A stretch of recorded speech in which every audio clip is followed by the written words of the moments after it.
नाज़रीन अस्सलाम वालेकुम and good evening. Ali Bukhari और कानून और आप 17 दिसंबर को अपना प्रोग्राम लेके आपकी खिदमत में हाजिर हैं। प्रोग्राम का आगाज करते हैं पहले कुछ अपडेट्स वाली बातों के साथ जो हमेशा की तरह मैं आपके साथ डिस्कस करता चलूं।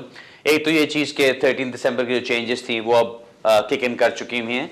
लास्ट प्रोग्राम के अंदर मैंने जिक्र किया था, काफ़ी डिटेल में कोशिश की थी कि मैं उन सारी चेंजेस का जिक्र कर दूं जो कि 13 दिसंबर से लागू हो रही हैं या जो 1 जनवरी से लागू हो रही हैं। उनके अंदर मैं भी दोबारा तो नहीं जाऊंगा, लेकिन जो मोटी मोटी बातें हैं, जो इंपॉर्टेंट चीज़ें हैं, सबसे इंपॉर्टेंट चीज़ जो मेरा ख्याल है सबको अफेक्ट करने वाली है वो उन स्टूडेंट्स को अफेक्ट करने वाली है जो कि अब PSW जो कि अब एंटरप्रेन्योर के ऊपर स्विच नहीं कर सकते, क्योंकि उनको अब वापस अपनी कंट्री जाना पड़ेगा, वहां से अप्लाई करके आना पड़ेगा। दूसरी चीज जो मैंने इंपॉर्टेंट उसमें बताई थी वो ये कि जो बैंक्स वाला एक पॉइंट था जो कि PBS के अंदर उन्होंने इंट्रोड्यूस किया था कि जो आपने अपनी बैंक स्टेटमेंट्स प्रोवाइड करनी है वो किसी ऐसे बैंक की तरफ से होनी चाहिए जिन बैंक्स के साथ वो अपनी वेरिफिकेशन प्रोसेस को चला सकें। जहां पे वो प्रोसेस चल सकता है उन बैंक्स को उन्होंने लिस्ट कर दिया हुआ होम ऑफिस की वेबसाइट्स के ऊपर। अगर आपका बैंक उस लिस्ट के अंदर नहीं आता तो आपके बैंक को वो एक्सेप्ट नहीं करेंगे वो। इसलिए बी प्रिपेयर्ड फॉर दैट कि ऐसी कोई चीज ना हो और आप किसी ऐसे एक वो ट्रैप के अंदर ना फंस जाएं। बाकी इंपॉर्टेंट चीज एक और जो आ रही है, अभी आज मैं वो पढ़ रहा था, फ्री मूवमेंट के ऊपर पढ़ रहा था, उसके अंदर एक चीज जो लिखी हुई थी विच वाज वेरी इंटरेस्टिंग कि जुडिशियल रिव्यूज के लिए एक नई कंसल्टेशन शुरू की गई है। उस कंसल्टेशन का मतलब क्या है कि उन्होंने ये कहा है कि जी देखा जाए कि जुडिशियल रिव्यू एप्लीकेशन को किस तरह से लेके चला जाए। अभी अगर आपने जुडिशियल रिव्यू की एप्लीकेशन करनी हो तो जो भी वकील आपकी अपनी फी चार्ज करे वो तो अलहदा होती है, जो कोर्ट की फीस जाती है वो अभी तक सिर्फ 60 पाउंड्स पे है। अब जो कंसल्टेशन में कहा जा रहा है वो ये कि इस कोर्ट की फीस को बढ़ा के 235-260 के करीब कुछ इस तरह से कुछ फीस डाली जाए।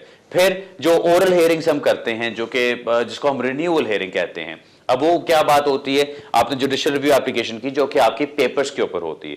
अब उस जुडिशियल रिव्यू एप्लीकेशन को देखा जाता है एक जज की तरफ से। अगर जज इसको देख के फैसला करता है कि नहीं इसको मैंने परमिशन नहीं देनी, इस मेरिट को इस केस को मैं डिसमिस करता हूं या इस एप्लीकेशन को मैं डिसमिस करता हूं या रिफ्यूज करता हूं, तो उसके बाद आपके पास 7 दिन का टाइम होता है उसको जाके एक ओरल हियरिंग का रिक्वेस्ट करने के लिए कि जी 7 दिन के अंदर अगर आपने रिक्वेस्ट कर दी तो आपको एक ओरल हियरिंग दी जाएगी। आमतौर पर उसका 30 मिनट्स का टाइम एस्टिमेट दिया जाता है, जिसमें यह कहा जाता है कि अच्छा अगर आप समझते हैं कि आपकी कोई पॉइंट को मिस कर दिया जज ने या फैसला सही नहीं किया तो आप आके अपनी ओरल हियरिंग के अंदर उस पॉइंट को आर्ग्यू कर सकते हैं।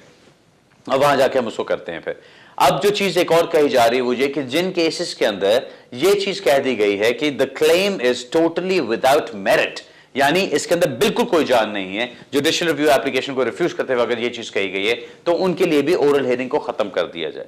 दूसरी चीज उन्होंने और जो कही वो ये कि उन केसेस में जहां पे ऑलरेडी एक उन्हीं इश्यूज के ऊपर एक ट्राइब्यूनल हियरिंग हो चुकी है फॉर एग्जांपल, उसको ओरल हियरिंग का टाइम नहीं मिलना चाहिए। ये सब कुछ करने का क्या मकसद है?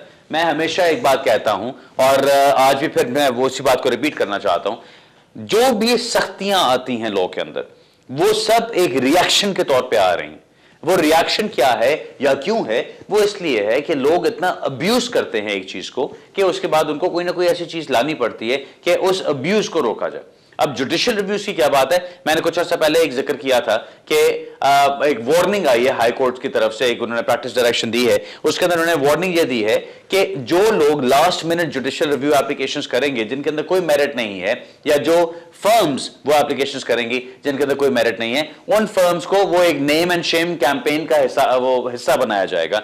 यानी उन सोलिसिटर्स को नेम किया जाएगा कि ये वो सोलिसिटर्स हैं जिन्होंने बगैर मेरिट के एक एप्लीकेशन सिर्फ आखिरी लम्हे में इसलिए डाली कि किसी ना किसी तरह से एक सिस्टम को या एक प्रोसेस को फ्रस्ट्रेट किया जाए। अब हम लोग जब आपकी एप्लीकेशंस कर रहे होते हैं, हमारे पास एक पूरा फ्रीडम होना जरूरी है कि हम आपके केस के लिए फाइट कर सकें। अगर मेरे पास एक क्लेम आता है, अब आज एक बंदा आया मेरे पास, उसने आके मुझे बताया कि जी ये मेरी एंट्री क्लियरेंस एप्लीकेशन थी, मैं इस एंट्री क्लियरेंस एप्लीकेशन को अपील करना चाहता हूं। मैंने उसको देखा, सारे मेरिट्स को देखा, अब मुझे उसमें जरा सी भी जान नजर नहीं आती और मैंने उनको साफ बताया कि जी अगर आपने इसको चेसअप किया, इसके अंदर अभी आपका कुछ नहीं होगा, आज से 6-8 महीने बाद जाके आपकी अपील सुनी जाएगी। उस अपील के अंदर आपका होना कुछ भी नहीं, 10 मिनट में जज ने आपको बाहर भेज देना है, ये कह के कि जी ना आपके पास पैसे थे, ना ये था ना ये था, आपका काम इसके अंदर पूरा बनता ही नहीं। अब अगर ये चीज आप उनको नहीं कहते, मैं ये कहता हूं कि हाँ ठीक है मैं सिर्फ पैसे बटोरने वाली बात करूं और बस इस क्लाइंट को घेरने वाली बात करूं और कल को जो भी कोर्ट में होगा देखा जाएगा। अब होना क्या है, अगर मैं आज केस ले लूं उनका, कल को जब कोर्ट में हम पहुंचते हैं आज से 6 महीने बाद, अब कोर्ट में हमने तैयारी की जी, सारा कुछ किया, कोर्ट में गए, जाकर जज ने 10 मिनट में बाहर निकाल दिया, मैंने आके क्या कहना क्लाइंट को? यही कहना ना कि जी मैंने अपनी तरफ से कोशिश की, जज नहीं माना, कुछ नहीं हो सका। हाँ, अगर आपके केस के अंदर मेरिट्स हों और आप फाइट करो और लड़ते लड़ते फिर आपको केस को खत्म कर दिया जाए, तो फिर दुख नहीं होता। दुख कब होता है? जब एक चीज को मिसयूज करके सिर्फ एक धोखे की तरह से आपको कोर्ट में ले जाया जाए, उसका कोई फायदा नहीं। इस चीज से मुझे बड़ी शदीद आग लगती है जब मैं इस तरह की चीजें देखता हूं। अब ये जो वार्निंग आई है हाई कोर्ट की, वो इसीलिए आई है क्योंकि इतने लास्ट मिनट एप्लीकेशंस डाली जा रही हैं। अब एक बंदा है, उसका असाइलम क्लेम हुआ, रिफ्यूज हो गया, उसने अपील की, रिफ्यूज हो गई, अपील राइट सारे एग्जॉस्टेड हो गए, फ्रेश क्लेम किया, रिफ्यूज हो गया, और ऊपर से यह भी पता चला कि जी सब कुछ जो वो कह रहा है वो झूठ है। उसके डॉक्यूमेंट्स गलत साबित हो गए, उसकी स्टेटमेंट्स गलत साबित हो गई, उसके examination in cheap and cross examination के अंदर वो झूठा साबित हो गया। जब सब कुछ खत्म हो गया, अब उसके केस के अंदर कुछ नहीं बाकी रहा। अब उसको आप जाकर कहो हां जी आपका फ्रेश क्लेम करेंगे और फिर देखो बड़ा काम आपका चल पड़ेगा। अब फ्रेश क्लेम आप करते हैं, वो भी रिफ्यूज कर दिया गया, ये क्या कि जी पहले भी केस में कोई जान नहीं थी, अभी भी जो आपने डॉक्यूमेंट्स दिए हैं फ्रेश क्लेम के लिए ये भी झूठे हैं। अब अगर ये प्रूव हो जाता है वहां पे, उसके बाद आप किस मुंह से जुडिशियल रिव्यू में जाओगे? लेकिन मेरे पास अभी भी रोजाना केसेस आते हैं जो और वकीलों ने जुडिशियल रिव्यू एप्लीकेशंस अंधाधुंध लगाई होती, क्या सिर्फ इसलिए कि उनको एक पैसे मिल जाते हैं और उनको कोई परवाह नहीं कि आगे से उस एप्लीकेंट का क्या होता है। मेरा सिर्फ कहने का मकसद है, मैं भी खुद भी वकील हूं, मैं भी जब हर दफा एप्लीकेशन करता हूं, मैं कभी भी नहीं बता सकता क्लाइंट को कि ये 100% आपका काम होगा कि नहीं होगा। लेकिन अगर आप एक दयानतदारी से सही तरह से बताते हो क्लाइंट को कि इसमें क्या वो आपको परसेंटेज नहीं, क्या चांसेस नजर आते हैं कि ये चीज हो भी सकती है कि नहीं, कोई जान है भी कि नहीं। अगर मुझे इतनी सी भी जान मिल जाए ना, तो मैं उस पर लड़ पड़ता हूं, क्योंकि कुछ पता नहीं कि वो इतनी सी जान भी आपको केस को कहां से कहां पहुंचा दे। लेकिन अगर कुछ भी नहीं है, एक बंदा बेचारा मरीज हॉस्पिटल गया, दम तोड़ गया, अब उसको आप कब्रिस्तान ले जाते हुए आप उसको कह दो कि अच्छा बीच में एक और वकील आ गया, अब इसको भी दिखा लेते हैं, या एक और डॉक्टर आ गया उसको भी दिखा लेते हैं, उसका कोई फायदा नहीं। मेरा कहने का मतलब सिर्फ ये है, ये जो सारी चेंजेस आती हैं, जो इतनी सख्तियां आती हैं, वो रिएक्शंस हैं। स्टूडेंट्स के लिए ये जो अभी चेंज आई है 13 दिसंबर को, ये एक रिएक्शन है, क्योंकि उनको ये नजर आया कि लोगों ने बेतहाशा एंटरप्रेन्योर एप्लीकेशंस डाली हैं, स्पॉन्सर्स झूठे लगा के खरीद के, जिनके पैसे कभी भी यूके में आने नहीं है, ना ही उन पैसों को कभी यूटिलाइज किया जाना बिजनेस में, सिर्फ उनके ऊपर वीजे दिए गए। अब वो वीजे तो लग गए उनके, और जिन वकीलों ने लगाए वो वकील बड़े दंदनाते फिर रहे होंगे कि जी देखो हमने वकील ने अपना काम किया और वीजा लगवा दिया। जिसका काम करवाया उस बेचारे को क्या प्रॉब्लम होगी? नेक्स्ट टाइम वो ट्रैवल कर रहा होगा, उसको एयरपोर्ट पे पकड़ लेंगे, उसको कहीं काम कर रहा होगा, उसको वहां पे पकड़ लेंगे और कहेंगे भाई आपको तो एंटरप्रेन्योर वीजा लगा हुआ है, आप इधर काम करते फिर रहे हो। अगर उसका बिजनेस नहीं चला हुआ, किसी भी वक्त उसको प्रॉब्लम हो सकती है। कहने का मकसद क्या है? उन लोगों के हाथों में मत पड़ो जिन लोगों का मकसद ही सिर्फ पैसे बटोरना है और धोखा देना है, क्योंकि होता क्या है कि नुकसान सिर्फ आपको होगा, किसी और को कोई फर्क नहीं पड़ेगा। यही चीज होते होते अब होम ऑफिस ने सख्तियां इतनी ज्यादा कर दी हैं कि ये सारे रास्ते जैसे जैसे उनको कोई रास्ता नजर आता है वो उसको बंद करते जा रहे हैं कि अच्छा ये भी बंद करो, ये भी बंद करो, ये भी बंद करो। अब जो लास्ट मिनट जुडिशियल रिव्यूज थे, अब हर वकील करता हुआ घबराएगा कि यार मेरा मेरिट कोई है एप्लीकेशन में तब मैं करूं, वरना मुझे बदनाम किया जाएगा जजेस की तरफ से।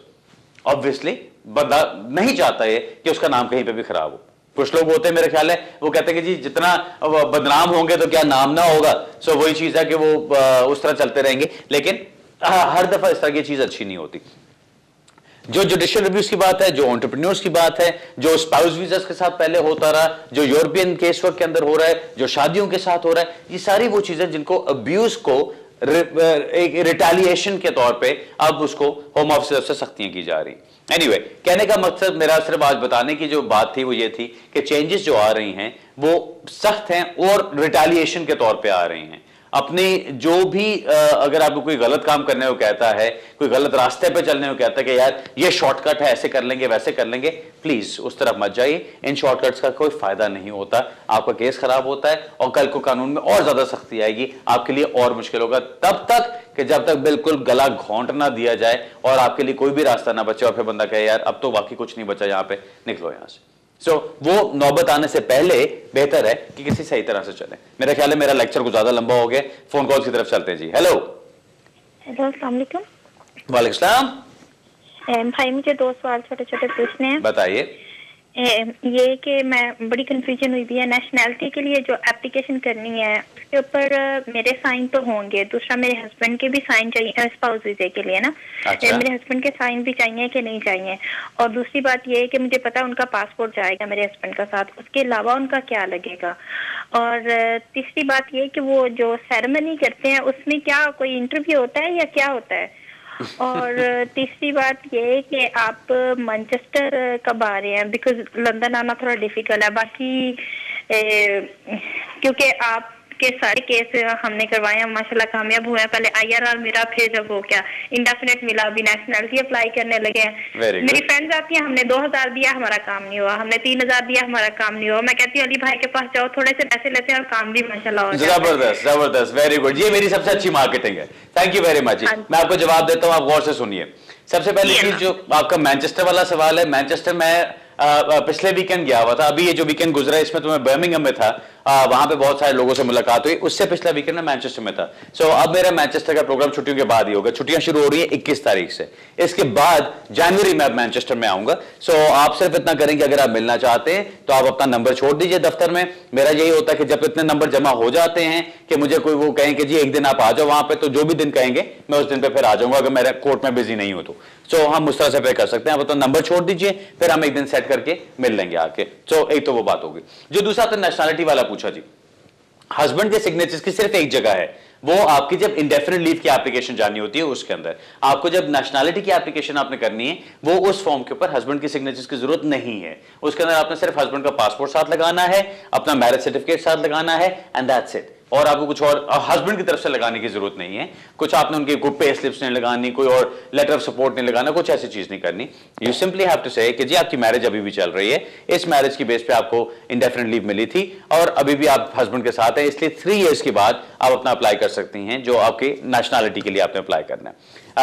डॉक्यूमेंट का आपने पूछा, वो मैंने आपको बता दिया। सिग्नेचर का पूछा आपने, वो मैंने आपको बता दिया। मेरे ख्याल है इसके अलावा तो कोई ऐसी बात नहीं थी। कुछ और अगर आपका था वो मुझे याद आएगा तो मैं आपको बता दूंगा, बट अदर देन दैट कोई ऐसी प्रॉब्लम वाली बात नहीं है। आप आराम से करें। जो डॉक्यूमेंट्स टोटल लगाने होते हैं जब आप नेशनलिटी के लिए अप्लाई करते हैं। हाँ, आपने सिटीजनशिप सेरेमनी का पूछा था, सॉरी मुझे याद आ गया। आपने सेरेमनी का पूछा था कि कोई इंटरव्यू होता है कि क्या होता है। सिटीजनशिप सेरेमनी में मकसद यह है कि आपने जाके अपना ओथ ऑफ एलिजियंस लेना है। ये जिन लोगों को नहीं समझ आता इसका मतलब क्या होता है मैं बताता चलूं कि आपने एक हल्फ उठाना है। हल्फ उठाने का मतलब यह है कि आप जाके कहते हैं कि जी मैं अपनी जो सिंसेरिटी है और जो अपनी एलिजियंस का क्या वर्ड होगा, जो मेरी जो हमदर्दियां हैं, वो सारा कुछ मैं इस कंट्री के साथ करने को तैयार हूं। नेशनलिटी लेने का मतलब यह नहीं होता कि हम जाके बस वहां खड़े हो जाएं और कहें हाँ जी ठीक है, इन गोरों ने हमारे ऊपर हुकूमत की थी, इनकी ऐसी की तैसी, अब हम इनसे बदला लेंगे। ऐसा कोई मजाक नहीं होता। ये काफी एक धकियानूसी किस्म की सोच है और मैं इसमें बिल्कुल बिलीव नहीं करता। सिर्फ इसलिए कि हम जब इस मुल्क में आते हैं, यहां आके रहना शुरू करते हैं, यहां के कानून को अपनाते हैं, यहां के कल्चर्स को अपनाते हैं, यहां की चीजों के मुताबिक चलते हैं, सिंपली यहां रह के। मैं ये नहीं कह रहा कि अगर कोई बहुत सारा वो पब में जाके बैठा हुआ तो आप भी जाके सारा पब में बैठे हुए, कोई पार्टी कर रहा है बहुत ज्यादा तो आप भी बहुत ज्यादा पार्टी कर रहे हैं। नहीं, हर बंदा डिफरेंट होता है। अगर आप अपने मजहब के साथ चलना चाहते हैं चलिए, अगर आप अपने कल्चर के साथ चलना चाहते हैं चलिए, लेकिन अगर आप इस मुल्क में रह रहे हैं और आप कहें कि जी मैंने यहां रहते हुए जिंदगी उसी तरह गुजारनी जिस तरह मैं अपने मुल्क में गांव में गुजार रहा था, तो वो ज्यादती है आपके साथ भी और इस मुल्क के साथ भी। जब आप नेशनलिटी के लिए जाते हैं, नेशनलाइजेशन के लिए जाते हैं, अपनी सेरेमनी के लिए, वहां पे आपने जाके ये वादा करना होता है, ये हल्फ उठाना होता है कि आप इस मुल्क के कानून को और इस मुल्क की कस्टम्स एंड ट्रेडिशंस को लुक आफ्टर करेंगे। अब अगर आप मजहबी हैं तो ये आपका मजहब भी आपको कहेगा करने के लिए कि अपने कानून को बालादस्ती दो, अपने कानून को ऊपर रखो। अगर आप कहते हो कि नहीं जी मेरा मजहब सबसे ऊपर है, इस मुल्क को मैं जूते मारूंगा, तो फिर यहां पे आपके रहने की कोई सेंस नहीं बनती। सो जो आपकी वो सेरेमनी होती है उसमें आप वहां पे जाते हैं, आपको रोब पहनाया जाता है, आपको वहां पे नेशनल एंथम उनका चलता है, आप उसके साथ पढ़ते हैं, वो वर्ड्स पढ़ते हैं, उसके बाद एक छोटी सी कोई स्पीच की जाती है, जो भी वहां पे चीफ गेस्ट होता है, फिर आपको आपका सर्टिफिकेट प्रेजेंट किया जाता है। सो वहां पे ज्यादा से ज्यादा ये होता है कि वो आपसे जो इंग्लिश वाली बात आती है, लोग समझते हैं जी पता नहीं क्या हो जाएगा वहां पे, इंग्लिश में जाके क्या मसला होगा। होता कुछ भी नहीं है। आप जाएं, वो आपसे पूछते जी हैड अ नाइस डे, कैसा दिन गुजरा आपका, कैसा लग रहा है, welcome to Britain, this that that, कोई इस तरह की बातें होती है, कोई हल्की फुल्की चैट होती है और कुछ भी नहीं होता। हाँ, जब आपकी नेशनैलिटी जब आपको मिल जाती है, अपनी नेशनलाइजेशन सर्टिफिकेट मिल जाता है, आपकी फोटोग्राफ वगैरह वहां पर होगी, फिर आप निकल आते हैं वहां से। अब आपने जब पासपोर्ट के लिए अप्लाई करना है तो फर्स्ट पासपोर्ट के लिए अप्लाई करते हुए उसमें आपका इंटरव्यू होता है। वो जो इंटरव्यू होता है पासपोर्ट के लिए, उसके अंदर फिर आपसे सारे सवाल जवाब किए जाते हैं जो आपकी एप्लीकेशन फॉर्म में होते हैं। जब आप एप्लीकेशन फॉर्म अपने फिल कर रहे होते हैं तो जो जो इन्फॉर्मेशन आपने वहां पे दी है वही सारी इन्फॉर्मेशन आपसे वहां पे रिकन्फर्म की जाती है। सो अब वो ऑब्वियसली इंग्लिश में किया जाएगा, तो आपकी इंग्लिश लैंग्वेज की भी कंफर्मेशन हो जाती है कि जी आपको इतनी इंग्लिश लैंग्वेज बोलनी आती है कि आपने वो life in the UK test किया होगा अपनी इस नेशनलाइजेशन के लिए। सेकेंडली, आपसे जो डिटेल्स पूछी जाती हैं वो डिटेल्स जो आपने एप्लीकेशन फॉर्म में दी हुई है वो यहां पे आप रिकन्फर्म कर देते हैं, उससे आपकी आइडेंटिटी भी प्रूव हो जाती है, आपके जो सर्कमस्टांसेस है वो भी प्रूव हो जाते हैं। ठीक है जी, आई होप आपको काफी बेहतर पिक्चर अब मिल गई होगी कि क्या होता है इन एप्लीकेशन वो सेरेमनी में क्या होता है। अगला सवाल लेते हैं जी। हेलो जी, अस्सलाम वालेकुम अली भाई। जी वालेकुम जी, मेरे दो क्वेश्चन है। पहला सवाल ये है कि लेक्सी में डीएलआर मिली थी तो उसमें उन्होंने वाइफ को कंसीडर नहीं किया था, लेकिन मेरी वाइफ मेरी इंडिविजुअल असाइलम में डिपेंडेंट नहीं थी, तो लेकिन लेक्सी की रिप्रेजेंटेशन में मैंने उन्हें एज ए डिपेंडेंट डिक्लेयर किया था। तो मैंने इस बेस पे चैलेंज किया कि उनको भी डिक्लेयर करना चाहिए, जुडिशियल रिव्यू कराया था। और जुडिशियल रिव्यू का सेकंड पार्ट ये था कि मुझे आईएलआर मिलनी चाहिए थी, क्योंकि मैं 395C में आता था जब उस टाइम उन्होंने 2009 से मेरी लेक्सी चल रही है। ठीक। तो आफ्टर लॉन्ग प्रोसीजर उन्होंने कॉन्सेंट ऑर्डर भेजा, वो वापस कर दिया कि 3 महीने में रिकंसिडर करेंगे। अभी 3 महीने गुजर के फिर मैंने उनको रिप्लाई किया तो सोलिसिटर ने फैक्स किया तो उन्होंने कि आपका 3 महीने गुजर चुका है। तो अभी उनका रिप्लाई आया है कि वो मेरी वाइफ को भी उतनी लीव ग्रांट करने के लिए रेडी हैं जितनी मुझे मिली थी, यानी मेरा 1 साल गुजर चुका है। तो मेरी वाइफ को वो कौन सी लीव अभी ग्रांट करेंगे, डिस्क्रिशनरी लीव, ओल्ड रूल या न्यू रूल? वो जब मेरी एक्सपायर होती है तो उस डेट तक वो अलाउ कर रहे हैं कि मेरी वाइफ को ग्रांट करेंगे, लेकिन मेरी आईएलआर का उन्होंने नहीं किया। तो मेरा सिर्फ ये आपसे है कि क्या मुझे ये ले लेनी चाहिए और आईएलआर को भूल जाना चाहिए? Number 1 question. सेकंड क्वेश्चन ये है कि अभी रिसेंटली उन्होंने डीएल फॉर्म एक्सटेंशन के लिए बनाया है डिस्क्रिशनरी लीव के लिए, तो क्या डिस्क्रिशनरी लीव के लिए भी डीएल फॉर्म यूज होगा या एफएलआरओ होगा? इन दोनों में फर्क क्या है, अगर आपने ये देखा है तो प्लीज। ओके, मैं बताता हूं सर। पहला सवाल का जवाब तो मैं आपको ये दे दूं कि जो डीएल फॉर्म जिसकी आप बात कर रहे हैं मैंने अभी तक नहीं देखा, सो पता नहीं कब आया है ये, मुझे अभी तक कोई ऐसा इत्तेफाक नहीं हुआ इसको देखने का। दूसरी बात ये, इससे पहले जो वो एप्लीकेशंस को देखते थे वो एचपीडीएल में चलता था, यानी humanitarian protection and discretionary leave, उसके लिए वो फॉर्म्स आप इस्तेमाल कर सकते थे। और अगर आप करना चाहें तो आप एफएलआरओ फॉर्म के ऊपर भी कर सकते थे। एफएलआर का मकसद यही होता है कि आपने कोई भी चीज, किसी भी चीज की तरफ जाना हो जो कि आपकी किसी और फॉर्म के अंदर कवर्ड नहीं है, तो आप एफएलआरओ के अंदर कर सकते हैं और अपनी सारी सिचुएशन को एक्सप्लेन कर सकते हैं। इसीलिए एफएलआरओ एप्लीकेशन जो होती हैं वो सबसे कॉमन होती हैं, बिकॉज आउटसाइड इमिग्रेशन रूल्स जब भी देखा जाता है तो उसके अंदर उसको आप लेके चल सकते हैं। अब मैं आता हूं आपके मेन सवाल के ऊपर जो आपका था कि लेगेसी में आपने फाइट किया, जितना भी आपने फाइट करना था, आपको उन्होंने फाइनली जाके डिस्क्रिशनरी लीव दी 3 साल की, और डिस्क्रिशनरी लीव देने के बाद आपकी वाइफ जो कि आपकी पार्टनर थी और आपके साथ चल रही थी और आपके साथ रह रही थी, उनको नहीं दी, क्योंकि उनके मुताबिक यह था कि ओरिजिनल जो आपका असाइलम क्लेम था उस तक वो आपकी डिपेंडेंट नहीं थी।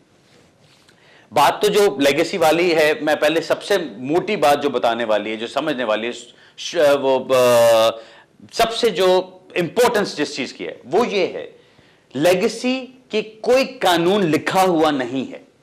ये चीज समझ लें, कानून क्या कहता है। लेगेसी के अंदर उन्होंने ये कहा था कि जी जो पुराने केसेस हैं हम उन केसेस को रिव्यू करेंगे, रिव्यू करने के बाद या हम उन लोगों को यहां से निकाल देंगे या हम उन लोगों को कोई यहां पे लीव दे देंगे रहने के लिए। और जो उन्होंने अपना क्राइटेरिया रखा था उसको डिसाइड करने के लिए कि किन लोगों को वो स्टेटस दे सकते हैं, क्योंकि एक रफ आइडिया तो होना जरूरी है ना। अब वो रफ आइडिया क्या था उनका, वो ये था कि अगर आपने असाइलम किया मार्च 2007 से पहले, आप न्यू असाइलम मॉडल के अंदर नहीं आते और आपका होम ऑफिस के साथ कनेक्शन रहा। अब वो कनेक्शन कैसे रहा, या आप साइन करने जाते रहे, रिपोर्टिंग पे आपको लगाया गया तो आप रिपोर्टिंग रिस्ट्रिक्शंस पूरी करते रहे, या आपको अगर उन्होंने लगाया कोई आपकी नई एप्लीकेशंस होती रही, कोई आपकी अपील चलती रही, कोई आपकी फर्दर रिप्रेजेंटेशन चलती रही, कुछ ना कुछ आप करते रहे, और अगर आपका होम ऑफिस के साथ कॉन्टैक्ट रहा थ्रू आउट दैट टाइम, उसकी बेस पे वो आपको आमतौर पे इंडेफिनिट लीव टू रिमेन दे रहे थे। अब हुआ ये कि जब उन्होंने देखा कि जी ये तो लोग आते जा रहे हैं, खत्म ही नहीं हो रहे और रिप्रेजेंटेशंस आती जा रही हैं, इन लोगों को भी देना पड़ रहा है। फिर एक वक्त आया कि उन्होंने कहा जी अब इनको रोकना पड़ेगा, हम हर एक को तो नहीं दे सकते। सो उन्होंने वहां पर दरवाजा अपना बंद कर दिया। अब वो दरवाजा बंद करने के बाद क्या हुआ, उन्होंने अपना CAA यूनिट बना दिया, यानी case audit and assurance unit. उसमें उन्होंने ये कहा कि जी ये यूनिट बनाने के बाद अब हम ये करेंगे कि हम केस बाय केस सारों को देखेंगे, अगर किसी के अंदर कोई जान नजर आती है, कोई हमारे क्राइटेरिया पे पूरा उतरता है, तो हम उसको फिर अपना डिस्क्रेशन एक्सरसाइज करते हुए लीव दे सकते हैं। फिर होना यह शुरू हुआ कि जितने लोगों को तो पहले उन्होंने इंडेफिनिट लीव दे दी थी उनको तो दे दी, जब वो इस यूनिट के अंदर गए तो उन्होंने जाके यहां से फिर भी कुछ लोगों को इंडेफिनिट लीव देनी शुरू की, लेकिन मोस्टली उन्होंने यहां पे इन लोगों को डिस्क्रेशनरी लीव देनी शुरू कर दी, जो कि चलती रही। अब मुझे पता है एक ब्रेक का टाइम हो रहा है, लेकिन मैं ये जवाब खत्म कर लूं, उसके बाद ब्रेक पे चलते हैं। जो डिस्क्रेशन लीव की उन्होंने बात करनी शुरू की, उसके अंदर फिर लोगों ने चैलेंज किया कि भाई इसको बंदे को इंडेफिनिट लीव दी गई, मुझे डिस्क्रेशन लीव दी गई, इसने भी तभी असाइलम किया था, मैंने भी तभी किया था, ये भी आपके साथ इन टच रहा, मैं भी इन टच रहा, सिर्फ इसका फैसला पहले हो गया, मेरा क्यों बाद में हुआ। यहां पे मेरा हमेशा वोट आपके साथ है कि आप उसको जरूर चैलेंज करें कि भाई एक बंदे को डिस्क्रेशन एक्सरसाइज करके इंडेफिनिट लीव दी जा रही है, वही डिस्क्रेशन एक्सरसाइज करके दूसरे को डिस्क्रेशन लीव क्यों दी जा रही है, ये चीज गलत है। दूसरा सवाल जो आपका था कि जी आपकी वाइफ को जो लीव दी जाएगी, जो उन्होंने वो कंसेंट ऑर्डर वगैरह कर करा के अब उन्होंने रिकंसिडर करके और कहा है कि जी आपकी वाइफ को वही टाइम दे दिया जाएगा जो आपको दिया गया है। मैं समझता हूं कि आपको अगर 3 साल की लीव मिली हुई है तो आपकी वाइफ को भी वही 3 साल की लीव मिलनी चाहिए, उसी तरह लेके चलना चाहिए। लेकिन अभी अगर आपको वो 3 साल का जो टाइम था आपका, वो उसमें से 1 साल आप गुजार चुके हैं, अगर वाइफ को आपको उन्होंने टाइम दिया तो मेरा नहीं ख्याल कि वो आपको ये कहेंगे कि जी इनकी भी लीव पुरानी टाइम से शुरू होती है। मेरा ख्याल है उनको अब से 3 महीने के लगा 3 साल के लगा के दी जाएगी और वो वहां से लेके चलेंगे। सो जो भी होगा मैं अभी आपको ये तो नहीं कह सकता कि इसको छोड़ दें उसको छोड़ दें, ऐसे कर लें वैसे कर लें, बिकॉज वो मेरी जगह नहीं है। अभी आपकी फाइल मेरे सामने नहीं, मुझे आपके केस के बारे में कुछ पता नहीं, ये सिर्फ एक बेसिक इन्फॉर्मेशन है जो कि मैं आपको बेसिक जनरल इन्फॉर्मेशन उसके ऊपर दे रहा हूं। या तो अपने वकील से बैठकर सारा कुछ डिस्कस कीजिए, मेरे से डिस्कस करना है मोस्ट वेलकम, मेरे पास आ जाइए। लॉ सोसाइटी से आप मेरा नंबर ढूंढ सकते हैं, मेरी वेबसाइट से देख सकते हैं, और अब होपफुली कुछ बसों के पीछे भी आपको मेरा एडवर्टाइजमेंट नजर आएगा तो आप वहां से भी आ सकते हैं। बट एनीवे अब नाज़रीन हम ब्रेक की तरफ चलते हैं, ब्रेक से वापस आते हैं, फिर अपना सवाल जवाब का सिलसिला जारी रखते हैं। मिलते हैं थोड़ी सी देर में।